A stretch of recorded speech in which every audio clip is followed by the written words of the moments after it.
Shut up and sit down.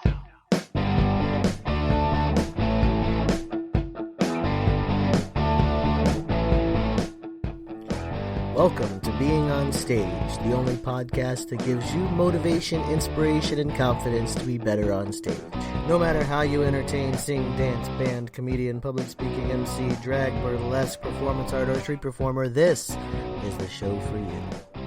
Hey rock stars, Reggie Dawson here, your host of the Being on Stage podcast. All about performers, for performers, by a performer, and everything you need to know for performing on stage. Listen, I want to talk about some of the decisions that you're going to be faced with as an artist and as a performer. Sometimes decisions can come in different forms, such as choosing to perform one place or another. Sometimes a decision can be more complex, such as what to wear on stage. Sometimes it's making a decision to leave home. Sometimes it's not like run away, but leave home like travel. Sometimes it's making a decision to relocate, you know? So a lot of the decisions you make, some of them are going to be harder than others, and some of them are going to be, pretty easy, like, perform at the perfect venue versus perform on the street. That's a pretty easy, decision. I talked a few episodes back, and I know it was this month, and I'm not going to count them or anything, but I know that I talked about dealing with regret of decisions that you made, of things that you decided not to do, and things that you kind of shied away from and everything, and shying away from opportunities. But this type of decision is, the decisions I'm talking about are the ones that they're just hard to make. Like, for example, one decision that could be pretty hard to make is something as simple as what to do next. Maybe you worked really hard on this show, and you have to make the decision of what to do next. Like, what follows this? But your decisions come in all shapes and all sizes, and really the premise of what I want to talk about today, and I'm already probably almost halfway done, but the premise, the point I'm trying to make today is you're going to be faced with all sorts of decisions. What to wear, what to perform, where to perform, how much should you get paid, should you travel, should you not travel, should you move, should you send that email, should you connect with that person, should you switch venues that you're performing at, A lot of times that happens. You can perform at one and not the other, but not both. One or the other, but not both. Sorry, I think that got a little twisted when it came out of my head. I want to tell you that it's okay to make a wrong decision. And you may not know that it's a wrong decision, and it doesn't necessarily mean that you're going to have a lot of regret. I'm going to give you an example of when I made the wrong decision, but it was also the right decision at the time. But just hear me out. So when I was performing at one of our local bars, I was probably 21, 22. So that was 10, 11 years ago, something like that. And I had won a local contest, and I had this house name, and I became a house performer. I was booked there, 2 to 3 times a month, easily, spanning Wednesdays, Fridays, Saturdays. I was booked there all the time. It was my home. I was a house performer there. Kind of like a house band, but I was a house performer. And one of the performers that had brought me in, actually the performer that had brought me in, had really mentored me a little bit. She was also a house performer, and she ended up getting fired. Well, I don't know if she got fired or she quit. She says she quit. They said she got fired. It's one of those employee-employer situations that I don't really like to get into, because I get into enough of that at work. So either way, she and the venue no longer work together, I guess you could say. And it was a bad split. I mean, bad split. And it was, without directly saying it, it was one or the other. So I had a choice to make, either, follow the person that brought me in and had mentored me a little bit, or stay at this bar that I'm a house performer at, getting booked regularly, and a local, title holder, if you will.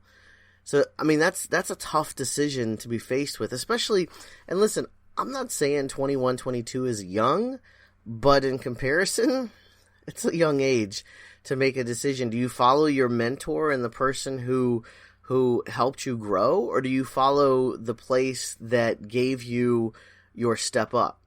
And, where technically you should be loyal because they're paying you monthly. What decision do you think I made? If you think I chose to go with the mentor, you were wrong.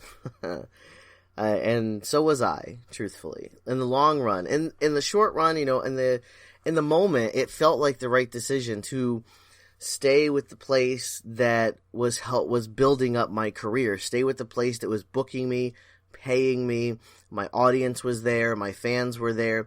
If I went with my mentor, I would have been traveling 1 to 2 hours away to perform and to rehearse. I probably would have had to move. My entire life would have been different, truthfully. I still would be performing and I still would be progressing, and maybe the same way, more or less, I'm not really sure. Probably more. But I believe that I made now, sitting here 10 years ago, I can tell you, I believe I made the wrong decision.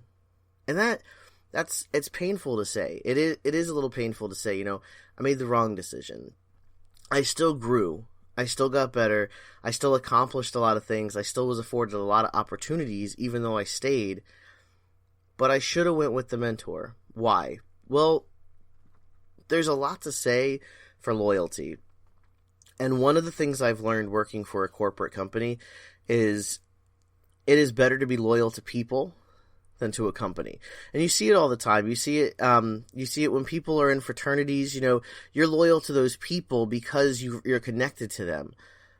So you may seek jobs from them. You may seek opportunities from them. You may seek performance opportunities from them, depending on the type of fraternity or sorority you were in. You see it with jobs. At my job, for example, if I tell my employees, hey, the company needs you to do this, not happening. But if I come to a place where it's like, listen, I need you to do this for me, for the team, for all of us, then it's a completely different reaction. And it's the same thing when you're making, and that's where I'm getting with my decision is I should have been loyal to the person and not to a business, because at the end of the day, a business is a business. The minute you stop bringing them money, they have no need for you anymore. And it's not that the people behind the business don't like you, and it's not that the people, the other people involved in the business or the venue, and I'm talking about the venue, because the venue that you perform at, that bar, that stage, that festival, that's a venue. And that's a business. They need to make money, whether they're nonprofit or for profit. It's a business. They need to make money. And I stayed loyal to a business.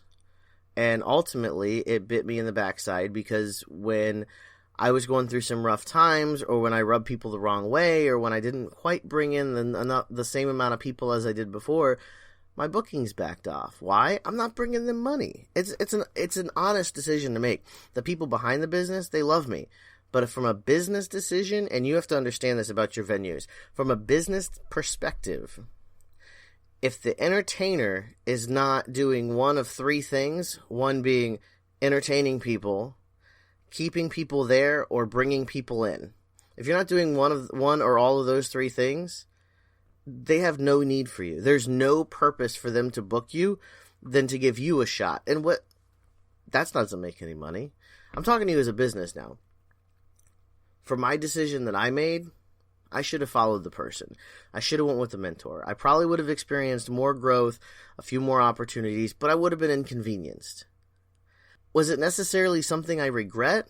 Yes and no.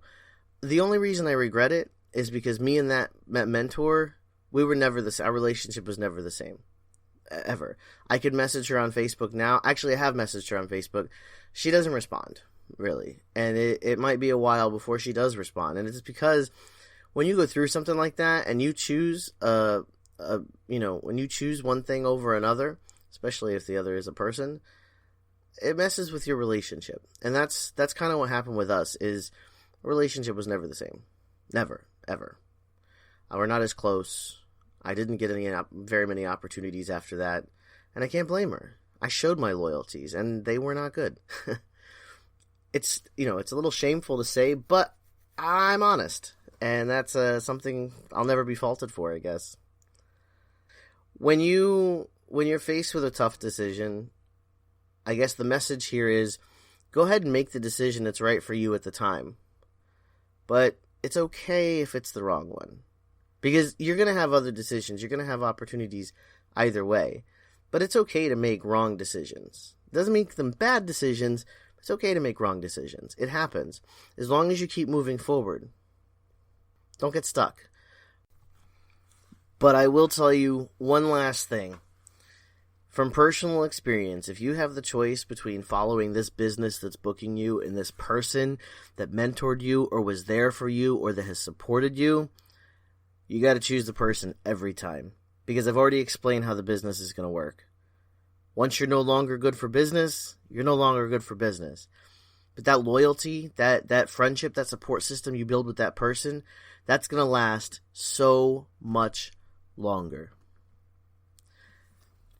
With that, I'll leave you with my normal. If you need to jump on my calendar and you need to talk some things out, I can help you come to that decision. I can, work with you. I mean, not just about decision making, but anything that you need a little kick in the pants for, a little motivation, a little confidence kick, or if you just need to talk through some ideas you have for your next show, hop on my calendar, beingonstage.com/calendar. That's what I do. I coach performers, help them to improve their audience connection, their fan base, and ultimately improve their overall performance on stage. So if you need any help, I guess we can call it, hit me up. With that, I'll leave you. Keep on shining. Have a great day.